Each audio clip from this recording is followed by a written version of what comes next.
क्या किताबों की खुशबू, पन्नों की सरसराहट और लाइब्रेरी के उस कोने का महत्व समाप्त होता जा रहा है? लाइब्रेरी जिससे हमें इंफॉर्मेशन और इंस्पिरेशन दोनों ही मिला करते थे, क्या उसका महत्व कम होता जा रहा है? इन सभी विषयों पर हम आज बातचीत करेंगे। नमस्कार, आपका स्वागत है इंटेलेक्चुअल टॉक ज्ञान यात्रा मंच पर। एक ऐसा मंच जहां ज्ञान, शिक्षा और विचारों को नई दिशा दी जाती है। आज जिस विषय पर हम बातचीत करने वाले हैं वो है एआई के युग में लाइब्रेरी की प्रासंगिकता। लाइब्रेरी जिसे शिक्षा का मंदिर भी कहा जाता है, एक ऐसा स्थान जहां आप ज्ञान के सागर में गोते लगाकर ज्ञान रूपी मोती निकालकर ला सकते हैं। लेकिन आज बदलते युग में जहां एक क्लिक पर आपको किसी भी प्रकार की सूचना प्राप्त हो सकती है, ऐसे में लाइब्रेरी की क्या प्रासंगिकता हो सकती है? आज के युग में जहां चैट जीपीटी और गूगल जैसे स्मार्ट फीचर्स आपके प्रश्नों का उत्तर कुछ ही सेकंड में दे देते हैं, वहां पर लाइब्रेरी की क्या प्रासंगिकता हो सकती है? इन्हीं सभी विषयों पर बातचीत करने के लिए स्टूडियो में हमारे साथ आज मौजूद हैं एमसीएल स्कूल हरिनगर से तेज सिंह जी। तेज सिंह जी जो कि कई वर्षों से लाइब्रेरियन के रूप में कार्यरत है। सर, आपका हमारे आज के इस खास कार्यक्रम में स्वागत है। सर नमस्कार। नमस्कार। नमस्कार सर। सर, तो जैसा कि आज के कार्यक्रम का जो विषय है हमारा, वो है एआई के युग में लाइब्रेरी की प्रासंगिकता। तो सर, आज आप लाइब्रेरी की व्याख्या या उसे परिभाषित कैसे करेंगे? पहले की सोच में और अब की सोच में जमीन आसमान का अंतर है जी। पहले एक लाइब्रेरी की जो परिभाषा होती थी वो ये था कि भाई एक ऐसा स्थान जहाँ पर बहुत सारी किताबें रखी हुई हैं और कोई भी यूज़र जाएगा अपनी चॉइस के अकॉर्डिंग वहाँ से अपनी बुक लेगा और उसका अध्ययन करेगा। उसके साथ साथ आज उसमें थोड़ा सा परिवर्तन आया है। एआई के ज़माने में जैसा कि डिजिटल आपने बताया, उसमें जानकारी सबके हाथ में है, वो तुरंत सर्च करता है और वहाँ से जानकारी ले लेता है। लेकिन वो जानकारी कितनी सही है या गलत है उसका निर्णय तो लाइब्रेरी में ही जाकर होगा। बिल्कुल। इसलिए एआई जरूरी है, लेकिन आवश्यकता लाइब्रेरी की उतनी ही है जितनी एआई की है।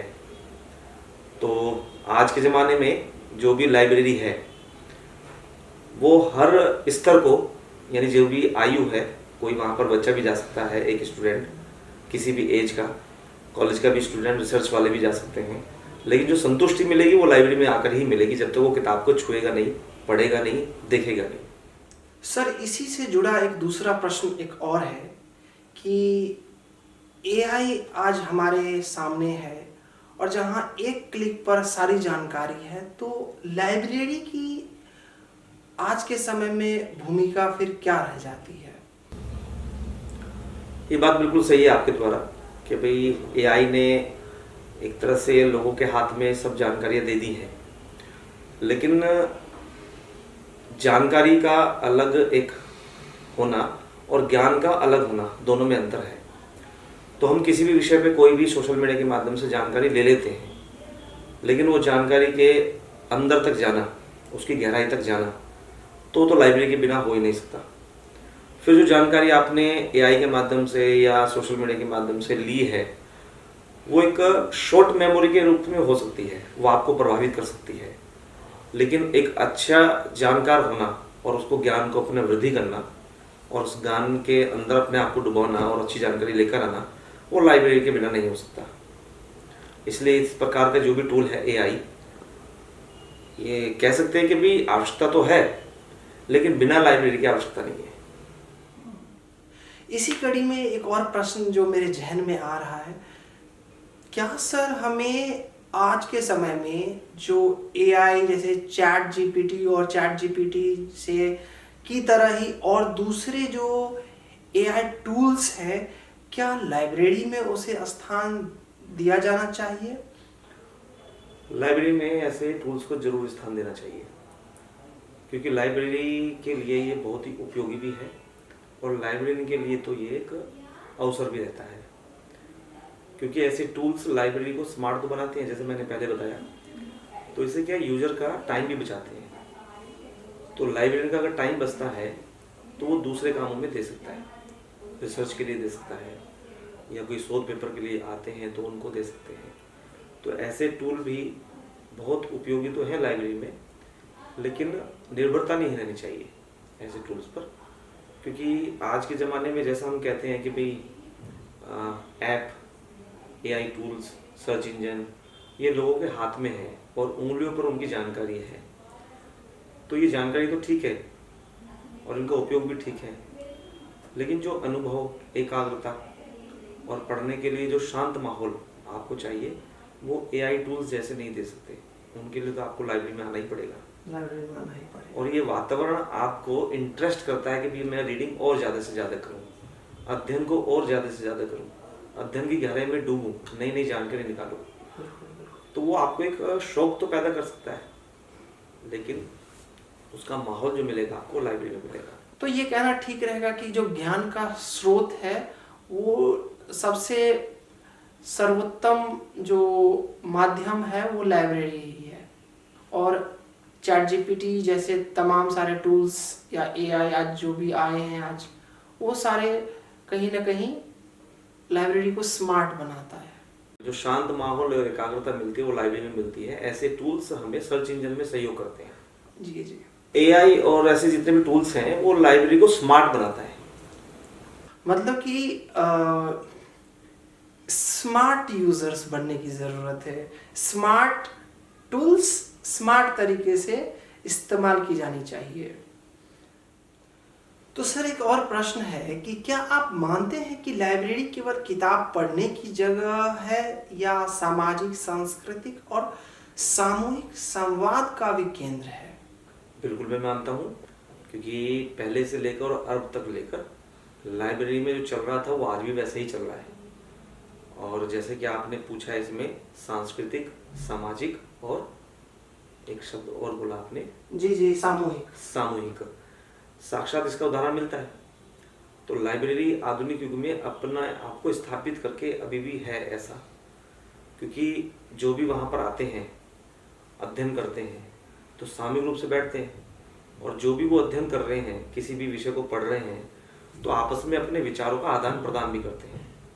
और ये विचारों का जब आदान प्रदान होता है तो यही समाज के अंदर जाता है जी। और सांस्कृतिक रूप से तो लाइब्रेरी के अंदर डिबेट होना, किसी विषय पे वार्तालाप होना, तो ये सामूहिक संस्कृति का एक परिदृश्य भी लाइब्रेरी में दिखता है। जी। और तीसरा आपने बताया था सामूहिकता। सामूहिकता। तो ये सामूहिकता, लाइब्रेरी में सब आते हैं, अपने अपने विषय को वो पढ़ते हैं, और अपने अपने विषय को पढ़ने के बाद जब आदान प्रदान करते हैं दूसरे विचारों को, तो उसमें जानकारी भी उनको मिलती है। जी जी। और जैसे वो विचारों को आदान प्रदान करते हैं तो बोलने की क्षमता, अच्छा व्यक्तित्व, अपने विचार रखने की परिकल्पना उनके अंदर विकसित होती है। जी जी बिल्कुल। मुझे भी अपने कॉलेज के दिनों की याद आ रही है कि जब हम लाइब्रेरी में घंटों पढ़ा करते थे, और पढ़ने के पश्चात जिन किताबों को हम पढ़ा करते थे उन किताबों के संदर्भ में या जो हमें ज्ञान प्राप्त हुआ उन किताबों से हम अपने दोस्तों को भी बताया करते थे कि इन किताबों को आप पढ़ो और इन किताबों में हमें इन प्रश्नों का उत्तर मिला है, तो जो है आपको भी अवश्य ही लाभ प्राप्त होगा इन किताबों को पढ़कर। जैसे आपने अपना अनुभव बताया इसमें कि मैंने ये किताब पढ़ी और मैंने उसमें ये पढ़ा, तो लाइब्रेरी में ये वाली किताब है, ऐसा आपने अपने दोस्तों को भी बताया, अपने मित्रों को भी बताया, तो उनके अंदर भी ऐसी जिज्ञासा होती है जी जी। कि हाँ इसने अच्छा ये किताब पढ़ी और ऐसी ऐसी बातें उसने बताई हैं, तो मैं भी उसको नेक्स्ट टाइम जरूर पढ़ूंगा। तो वो भी फिर आता है। तो इस सामूहिकता और सामाजिक का जो संबंध है ये आपस में बना रहता है, और ये लाइब्रेरी का एक अच्छा स्थान है। जी जी। पहले भी हम सब देखते ही हैं, तो ग्रामीण लोग भी, गांव के लोग भी लाइब्रेरी में आते थे, वो समाचार पत्र पढ़ते थे, पत्रिकाएं पढ़ते थे, करंट अफेयर के जो विषय चलते थे उन पर वो चर्चा करते थे, और ये चर्चा में ऑथेंटिक जानकारी उनको लाइब्रेरी से मिलती थी। जी जी। आज के युग में भी वैसा ही है। बिल्कुल। इसका मतलब है कि लाइब्रेरी जहाँ पर हम सामूहिक रूप से पढ़ते हैं, समझते हैं और अपने सांस्कृतिक विचारों का आदान प्रदान भी करते हैं। तो लाइब्रेरी वो स्थान है जहाँ पर सांस्कृतिक सारी चीज़ें आपको देखने के लिए, पुस्तकें मिलेंगी, इतिहास मिलेगा, किस प्रकार का रहा है, वो सारी जानकारी आपको लाइब्रेरी में मिलती है। और तो लाइब्रेरी के अंदर कुछ ऐसी पुरानी किताबें होती हैं जिनको हम रेयर बुक बोलते हैं, वो किसी सामान्य दुकान पर या कहीं छोटी मोटी लाइब्रेरी पर नहीं मिलती, वो बड़ी लाइब्रेरी पर मिल जाती है। तो रेयर बुक को पढ़कर ऑथेंटिक जानकारी अपने को मिलती है। जी जी जी। तो उसकी हम चर्चा कर सकते हैं, संवाद भी कर सकते हैं, और जो कल्पनाएं हमारे मन के अंदर विकसित होती हैं तो रेयर बुक को पढ़ने से, वहाँ से जानकारी लेकर वो क्लियर होती है। जी जी जी। इसी कड़ी में सर एक और प्रश्न पूछना चाहता हूँ कि क्या एआई लाइब्रेरियन की भूमिका को खत्म कर देगा या उन्हें और सशक्त बनाएगा? क्योंकि एआई को सीधा सीधा आपने लाइब्रेरियन से जोड़ा है जी। तो अच्छा प्रश्न है। तो मैं तो इसमें ये कहूँगा, जैसा पहले भी बताया आपको, कि भाई भूमिका वो ख़त्म नहीं करेगा, भूमिका को वो स्मार्ट बनाएगा एआई। क्योंकि लाइब्रेरी तो वो स्थान है कि नॉलेज ऑफ कोच, ऐसे कह सकते हैं कि नॉलेज का वो कोच है लाइब्रेरी, कि वहाँ पर किसी भी स्तर का यूजर आ जाए, किसी भी समस्या को लेकर आ जाए, किसी भी विषय को लेकर आ जाए, तो जो लाइब्रेरियन है एज ए कोच की भूमिका वो निभाएगा। तो यूजर्स को पहले से जानकारी है, उसको और अच्छी जानकारी हो जाए तो लाइब्रेरियन ऐसी भूमिका अपनी अदा करेगा।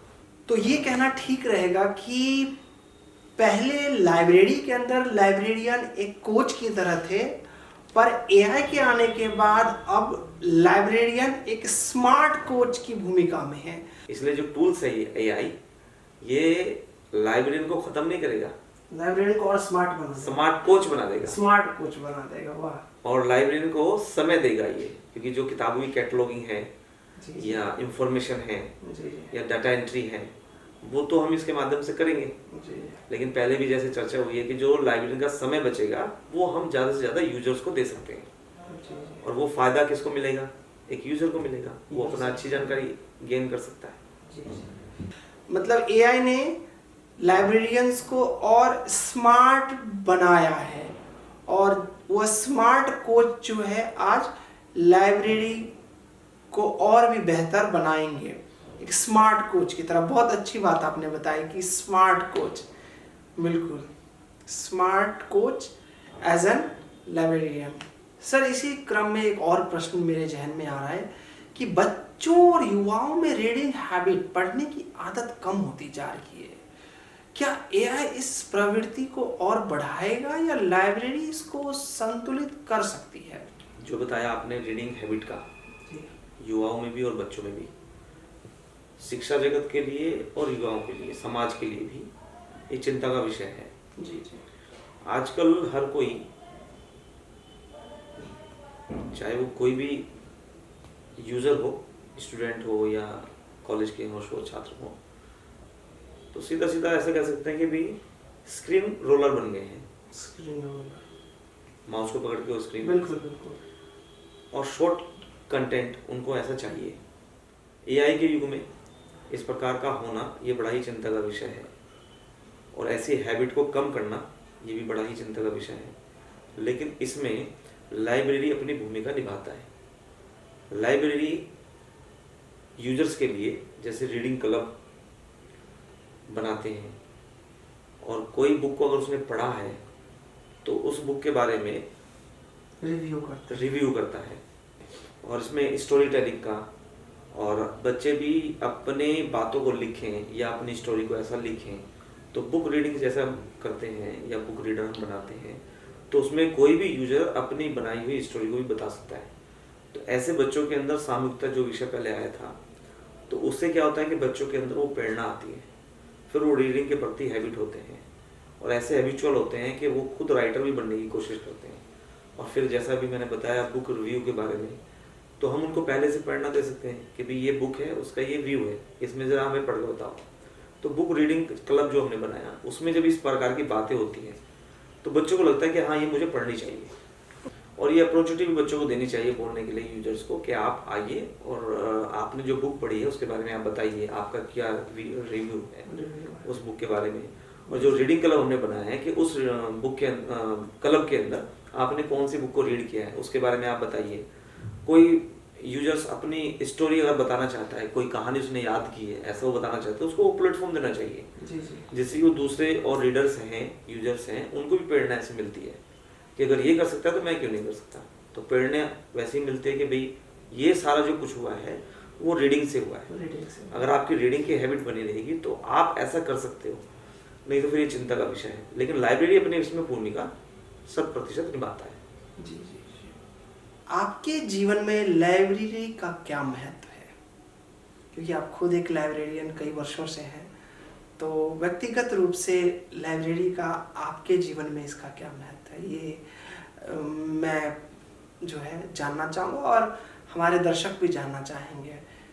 क्योंकि एक लाइब्रेरियन कई घंटे लाइब्रेरी में व्यतीत करता है, बिताता है, तो उसके लिए आम लोगों से कहीं ना कहीं मुझे लगता है कि उनके जीवन में लाइब्रेरी का महत्व अधिक है। एक अच्छा प्रश्न आपके द्वारा पूछा गया और मुझे अपने आप को ये आत्मसात भी करता है। प्रश्न में जैसे लगता है कि भी आपके जीवन में लाइब्रेरी की भूमिका क्या है, ऐसा। तो मैं आज आपके सामने बैठा हूँ और आप मेरे से बात कर रहे हैं, तो सबसे बड़ी भूमिका तो ये है। और लाइब्रेरी क्या है कि संस्कार का भी केंद्र है। केवल वहाँ किताबें हैं, किताबों का ज्ञान है, ऐसा नहीं है। वो एक संस्कार का भी केंद्र है। तो मेरी तो जीवन का एक जो मैं विषय भी रख पा रहा हूँ, यहाँ बात भी कर पा रहा हूँ, तो ये सब लाइब्रेरी की देन है। और जो पुस्तकों की सुगंध है और जो पुस्तकों के ज्ञान है, संस्कार है, वो लाइब्रेरी में ही मिलता है और कहीं मिलता भी नहीं है। और पुस्तकों से ही दुनिया की रचना, व्यक्तित्व और जीवन का प्रभाव और आदर्श महापुरुष जैसे भी रहे हों, पुस्तकों को पढ़ के ही मिलता है। जो पुस्तकों की सुगंध है उसको जब हम महसूस करते हैं, जिसने उस सुगंध को जाना है और जिसने समय बिताया वही समझ सकता है और वो उसको वही उसमें जो है ना उसके महत्व को। तो आप एक लाइब्रेरियन के रूप में आप, मुझे लगता है कि आपने जो है बखूबी समझाया है कि लाइब्रेरी का महत्व है क्या, और लाइब्रेरी में जाकर पुस्तकों को पढ़ना और उस दुनिया में रहना अपना ही एक आनंद है। और इतनी अच्छी जानकारी। जी जी, आप कुछ कहना? इसमें एक बात और जोड़ूंगा। जैसे रीडिंग का विषय चल रहा था और मेरे भी अनुभव में ही है, तो मुझे भी जैसे लाइब्रेरी के रूप में जब भी समय मिलता है तो मैं भी कोई एक अच्छी किताब पढ़ना शुरू करता हूँ। तो मैंने किताबों में पढ़ते हुए भी ऐसा पढ़ा था कि जिनके सर किताबों में झुके होते हैं वो आगे आने वाले समय में सर उठाकर जीते हैं और सर उठाकर चलते हैं। तो इसलिए रीडिंग जरूरी है। आपका बहुत बहुत धन्यवाद सर कि आप आज हमारे इस कार्यक्रम में आए और जो आज का विषय था एआई के युग में लाइब्रेरी की प्रासंगिकता, इस विषय पर आपने अपनी बात को रखी और बहुत अच्छे से रखा। मुझे लगता है कि मेरे जो प्रश्न थे या और दर्शकों की जो जिज्ञासा थी इस विषय को लेकर, और निश्चित ही उनके प्रश्नों का उत्तर उन्हें प्राप्त हुआ होगा। दोस्तों, आर्टिफिशियल इंटेलिजेंस ने दुनिया को तेज बना दिया है, ज्ञान का विस्फोट हुआ है, लेकिन ज्ञान की गहराई वहीं से आती है जहां सोचने और पढ़ने का धैर्य होता है, और वह जगह अब भी लाइब्रेरी ही है। एआई आपको बता सकता है कि उत्तर क्या है, पर लाइब्रेरी आपको सिखाती है कि प्रश्न कैसे पूछे जाएं। किताबों की खुशबू शायद अब स्क्रीन की रोशनी में खो जाए, लेकिन किताबों की आत्मा यानी ज्ञान की प्यास कभी नहीं मिटेगी। इसीलिए लाइब्रेरी उतनी ही अब भी प्रासंगिक है, बल्कि शायद पहले से ज्यादा, क्योंकि अब हर कोई बोल रहा है, लेकिन शायद लाइब्रेरी हमें सुनना और समझना और पढ़ना सिखलाती है। याद रखिए, टेक्नोलॉजी बदलती है, लेकिन ज्ञान का स्रोत हमेशा इंसान, पुस्तकें और लाइब्रेरी ही रहेगी। इसी संदेश के साथ मैं डॉक्टर आलोक कुमार आपसे विदा लेता हूं और इस वादे के साथ कि फिर से एक नए विषय के साथ मिलते हैं अगले एपिसोड में, जहां बात होगी एजुकेशन सिस्टम के नए आयामों की। ज्ञान यात्रा के इस मंच पर अगर आपको हमारा प्रयास अच्छा लगा तो प्लीज लाइक, शेयर और सब्सक्राइब करना ना भूलें। Thank you so much. नमस्कार।